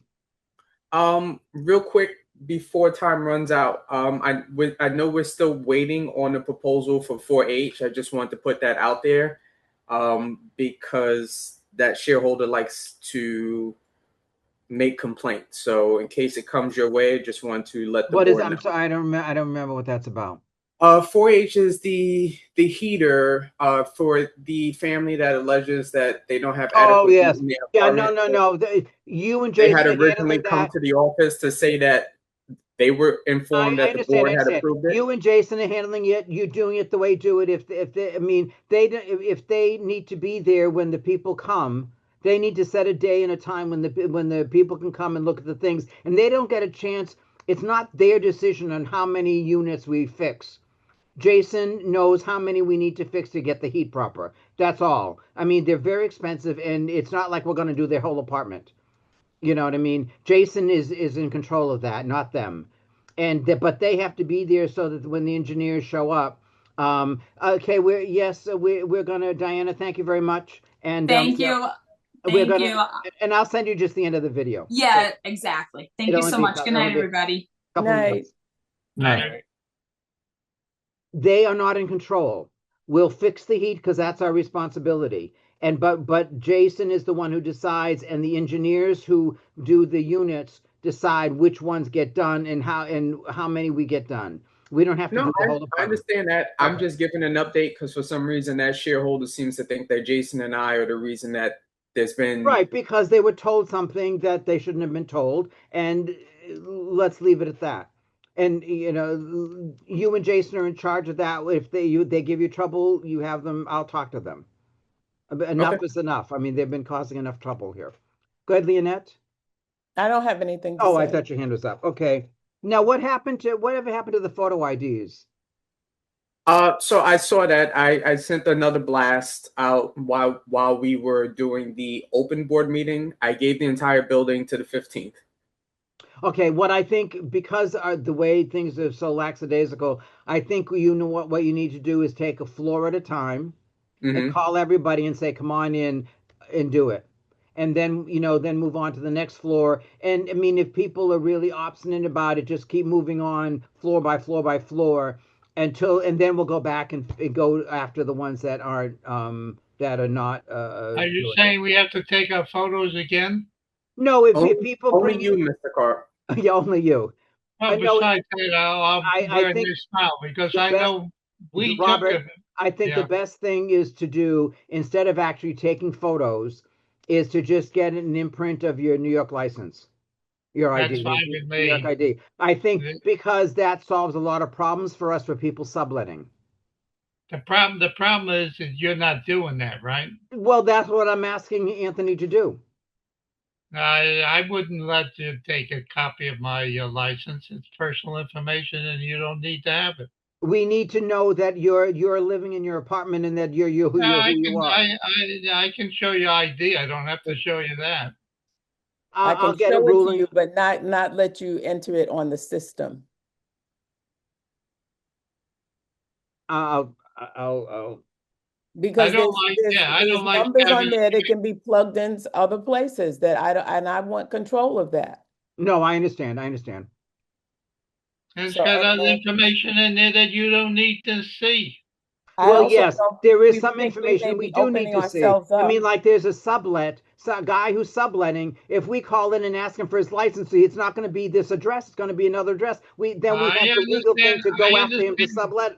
That is subletting.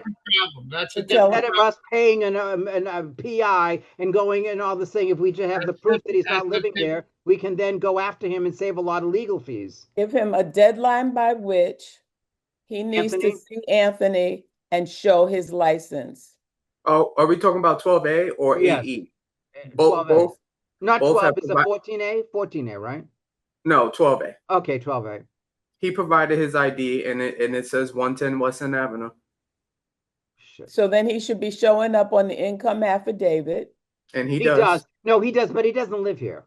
Yeah, realistically, what Matthew's talking about. He has a young lady living there. We don't see him in the building. We know he's not in the building, but everything. We know she's a sublet. We know there's no question she's a sublet. She came to the building saying, "Oh, I'm so excited! I'm going to live here, and I can't wait to go see the apartment." And then she changed her tune the next time she was here. Oh, it's my father's apartment. Well, bullshit. I mean, it's not. They're not the same name or And we anything. charge him double rent. This and then address he- is on her Right. license as well? Well, I don't know. Did you check her license? Well, at the time it wouldn't have because she moved in less than a year ago. But I can ask again. Well, the point, right? But the point would be, we want the license with the wrong address on it. We don't want the new license with the right address. Well, that doesn't help. Okay. Now, do I understand it that we're going around trying to now take pictures of everybody's Well, drivers? we did that once before, but we don't know whatever happened to those photos. Now, I've never done that before. Yeah, we did it. It was way back when in Tudor. It was, No, yeah, yes. I had them take my photo, but just in the front desk. And that was it. Yeah. No, but no, this was didn't have before. to- I didn't have an ID. You remember there was the young guy. He was in real estate as well. Oh God, I don't remember his name. It wasn't Cash, and it wasn't. We had a lady. That I don't remember her name. I have to look up. But there was another guy in that sequence of people, and he took people's pictures in the office. All right, never mind. It doesn't matter. It's 100 years ago.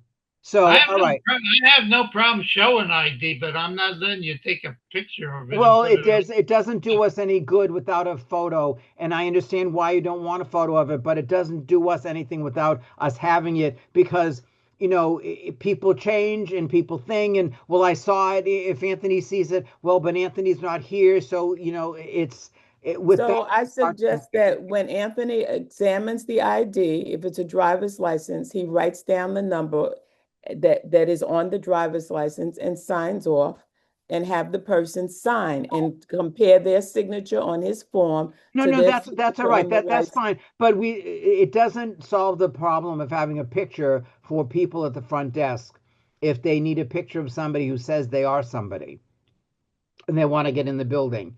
They don't have a picture to look up. I don't have a problem of the photo of our face. I just have a problem of a photograph. No, okay. All right. I understand that. We're now talking two different things. What you're saying is correct. I agree 100%. Yes, they can write that down. Let's figure out another thing about the pictures. Can I have a motion to adjourn? After I say this, go ahead. Make it all one process. Come down, verify your ID, take a picture for the desk. Go for it, Anthony. Yeah. I got it. I know it's all right with me. All right.